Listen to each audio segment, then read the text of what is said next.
Hello everyone. आज हम biotechnology principle and process जो कि एनसीईआरटी का चैप्टर 11 है, इसको हम डिस्कस करेंगे शॉर्ट में, जिससे आपका रिवीजन हो जाएगा। मेन टॉपिक को मैंने इंक्लूड किया है। देखिए, बायोटेक्नोलॉजी की डेफिनेशन हम एप्लीकेशन वाली वीडियो में पहले ही बता चुके हैं। अब इसकी दो ब्रांचेस होती हैं, एक होती है जेनेटिक इंजीनियरिंग, एक होती है बायो प्रोसेस इंजीनियरिंग।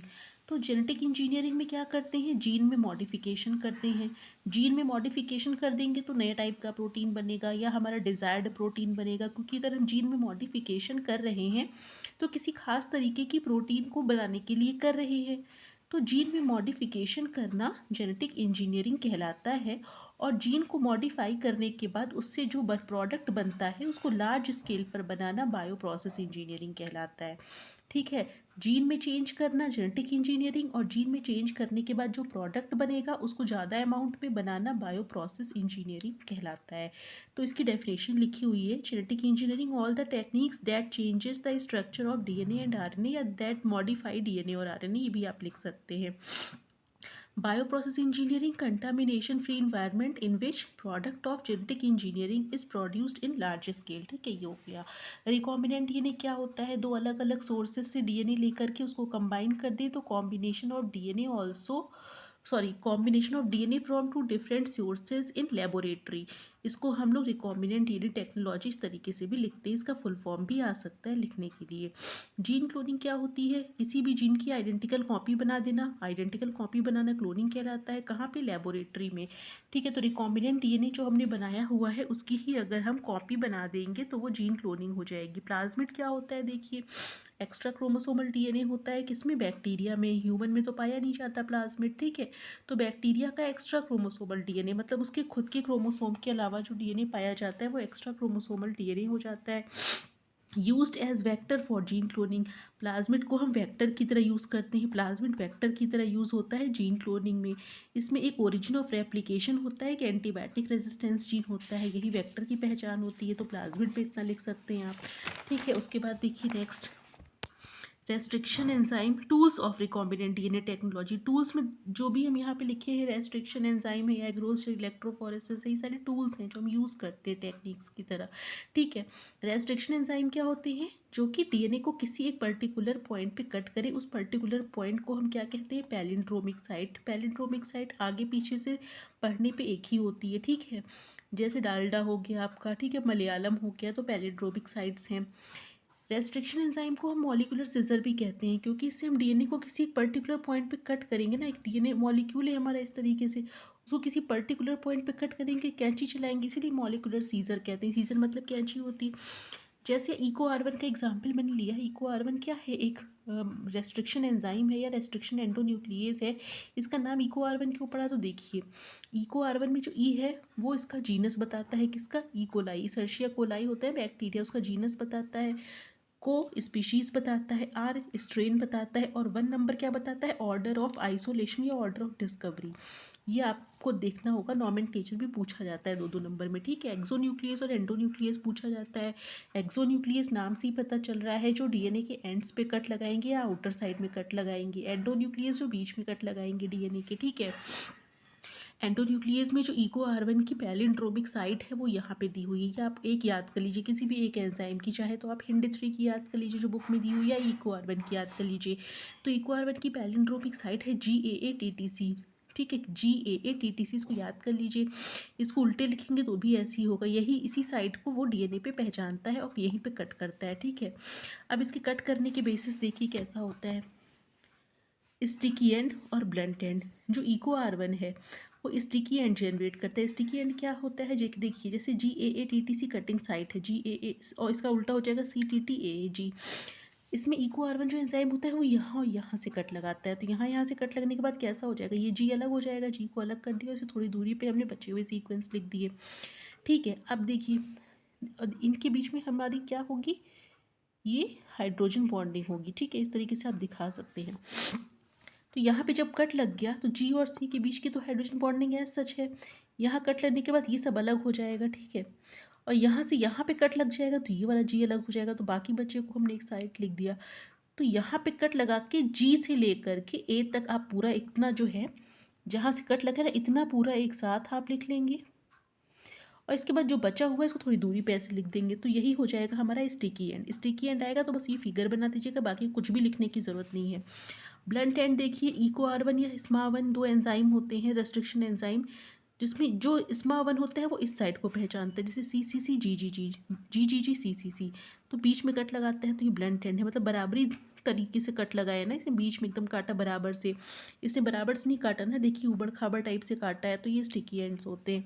तो ब्लंट एंड स्टिकी एंड में केवल डायग्राम बनाना है, इसको देख लीजिएगा, प्रैक्टिस कर लीजिएगा। जेल इलेक्ट्रोफोरेसिस क्या होती है देखिए, जेल इलेक्ट्रोफोरेसिस या ग्रोस जेल इलेक्ट्रोफोरेसिस इसको कहते हैं। इसमें हम डीएनए फ्रेगमेंट्स को सेपरेट करते हैं, किसके बेसिस पे, चार्ज के बेसिस पे। तो आप यहाँ पे इस तरीके से फोटो भी बना सकते हैं कि ये जेल है, इस जेल में हमने यहाँ पे कुछ वेल्स बना दिए, फोटो जरूर बना दीजिएगा, नंबर अच्छे मिलेंगे। और ये डीएनए के बैंड्स हैं जो सेपरेट हो गए हैं, किस बेसिस पे, चार्ज के बेसिस पे। मतलब डीएनए पॉजिटिवली चार्ज होता है ना, तो पॉजिटिव से, सॉरी डीएनए निगेटिवली चार्ज होता है तो वो कहाँ से कहाँ मूव करेगा, निगेटिव इलेक्ट्रोड से पॉजिटिव इलेक्ट्रोड की तरफ, कैथोड से एनोड की तरफ मूव करेगा। अब जो डीएनए मूव करेंगे उनको हम देखेंगे कैसे। डीएनए तो हमें ऐसे दिखाई नहीं पड़ेगा, उसको स्टेन करना पड़ेगा, तो इथीडियम ब्रोमाइड से स्टेन करते हैं। और इथीडियम ब्रोमाइड से स्टेन करने के बाद भी हमें अपनी आँख से नहीं दिखाई पड़ेगा, उसको हम यूवी लाइट में देखेंगे, यूवी लाइट में देखेंगे इथीडियम ब्रोमाइड से स्टेन करने के बाद। तो ये आपको जेल इलेक्ट्रोफोरेसिस में इतना लिख के थोड़ी सी फोटो बना दीजिएगा बड़ी सी। क्लोनिंग फैक्टर देखिए क्या होता है, used for cloning of gene into suitable host. मतलब क्लोनिंग फैक्टर क्लोनिंग के लिए यूज़ किए जाते हैं, ठीक है, जिसमें हम पर्टिकुलर होस्ट में अपने डीएनए को पहुंचा सके।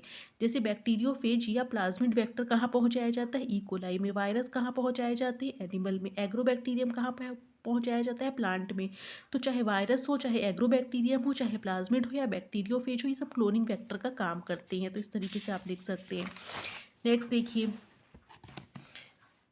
अब किसी एक गुड क्लोनिंग फैक्टर की क्या कैरेक्टरिस्टिक होनी चाहिए, उसमें 4 लिखा हुआ है हमने। देखिए, एक तो उसमें ओरिजिन ऑफ रेप्लिकेशन होना चाहिए। क्लोनिंग फैक्टर की फीचर्स लिखे हुए हैं, ओरिजिन ऑफ रेप्लिकेशन होना चाहिए, कॉपी नंबर ज़्यादा होनी चाहिए उसकी, मतलब उसको ज़्यादा अमाउंट में बनना चाहिए, मतलब अपना क्लोनिंग करना चाहिए। एंटीबायोटिक रेजिस्टेंस जीन होना चाहिए, रेस्ट्रिक्शन साइट होनी चाहिए। सारी चीज़ें रहेंगी तो हमारा अच्छा क्लोनिंग फैक्टर बन जाएगा। अब देखिए, ट्रांसफॉर्मेशन क्या होता है, introduction of recombinant DNA into host. जो भी हमने रिकॉम्बिनेंट डीएनए इतनी मुश्किल से बनाया है, पूरे चैप्टर में हम इसी के बारे में पढ़ रहे हैं, उसको उसके होस्ट में तो पहुंचाएंगे जहाँ पे वो अपना एक्सप्रेशन देगा, ठीक है। रिकॉम्बिनेंट डीएनए को उसके होस्ट में पहुंचाने को ट्रांसफॉर्मेशन कहते हैं। और जो होस्ट या जो सेल्स रिकॉम्बिनेंट डीएनए को अपने अंदर ले लेती हैं या अपने अंदर इंसर्ट करवा लेती हैं, वो कॉम्पिटेंट सेल कहलाती हैं।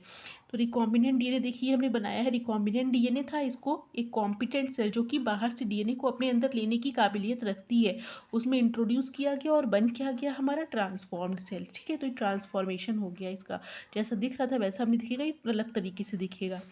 अब देखिए, पूछा जा सकता है इंसर्शनल इनएक्टिवेशन क्या होता है। तो inactivation of gene after inserting foreign DNA into it. जब हम किसी जीन के, मान लीजिए कोई जीन है, इसके बीच में आपने फॉरेन डीएनए लगा दिया, ठीक है, इसको कट करके इसके बीच में फॉरेन डीएनए लगा देंगे, तो ये जीन ओरिजिनल नहीं रह जाएगा ना, इनएक्टिव हो जाएगा। तो इंसर्ट, किसी जीन के इंसर्ट करने से पुराना वाला जीन अगर इनएक्टिव हो जा रहा है तो इसी को इंसर्शनल इनएक्टिवेशन कहलाता है। और इसका यूज़ कहाँ करते हैं, ब्लू वाइट सिलेक्शन में, बीटा गैलेक्टोसाइडेज के जीन का। बीटा गैलेक्टोसाइडेज के जीन का क्या होता है, इनएक्टिवेशन हो जाता है ब्लू वाइट सिलेक्शन में, ठीक है। इतना आप लिख सकते हैं। उसके बाद देखिए, क्लोनिंग के स्टेप्स क्या क्या हैं। उसमें सबसे पहले क्लोनिंग के स्टेप में डीएनए को आइसोलेट करेंगे, रेस्ट्रिक्शन डाइजेशन करेंगे, क्योंकि इतने लंबे डीएनए को हम हैंडल नहीं कर सकते। उसको काटेंगे, काटने के बाद जो स्पेसिफिक डीएनए फ्रेगमेंट होगा जिसको मैंने रेड कलर से बनाया, उसको हम पीसीआर से एम्पलीफाई करेंगे, उसको ज़्यादा अमाउंट बनाएंगे। ज़्यादा अमाउंट बनाने के बाद उसको हम सुटेबल वेक्टर में, देखिए लाल वाला हमने नीले वाले में जोड़ा हुआ है, वेक्टर में ऐड कर देंगे। और इस वेक्टर में ऐड करने के बाद उसको कॉम्पिटेंट सेल में पहुंचाएंगे, ट्रांसफॉर्म्ड करेंगे, और उसके बाद जो इसका प्रोडक्ट बनेगा उसको आइसोलेट करके लार्ज स्केल पे बना लेंगे। यही हमारा काम होता है, ठीक है। तो ये स्टेप्स हो गए। अब देखिए, इसमें जो पीसीआर हमने यहाँ पे लिखा है, एम्पलीफाई करेंगे किसी एक पर्टिकुलर जीन को, इंटरेस्ट जो जिसमें हमारा इंटरेस्ट होगा उसको।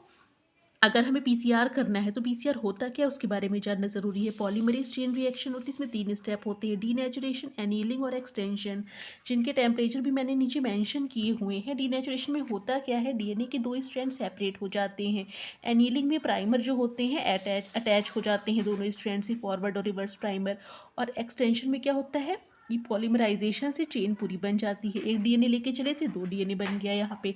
तो ये हमारे पीसीआर में आप इस तरीके से दिखा सकते हैं। लास्ट में देखिए, लास्ट टॉपिक है हमारा बायोरिएक्टर। बायोरिएक्टर क्या होता है? इसमें किसी भी प्रोटीन को जो हमने रिकॉम्बिनेंट डीएनए से जीन बनाया है उसके प्रोडक्ट को लार्ज स्केल पे बनाते हैं। 2 तरीके के होते हैं, straight tank bioreactor, sparge tank bioreactor. ठीक है, दोनों में देख लीजिए डिफरेंस क्या है। दोनों एक ही जैसा आप बना दीजिएगा, एक डब्बा, बीच में इस तरह से इम्पेलर बना दीजिएगा जो कि घूमता है।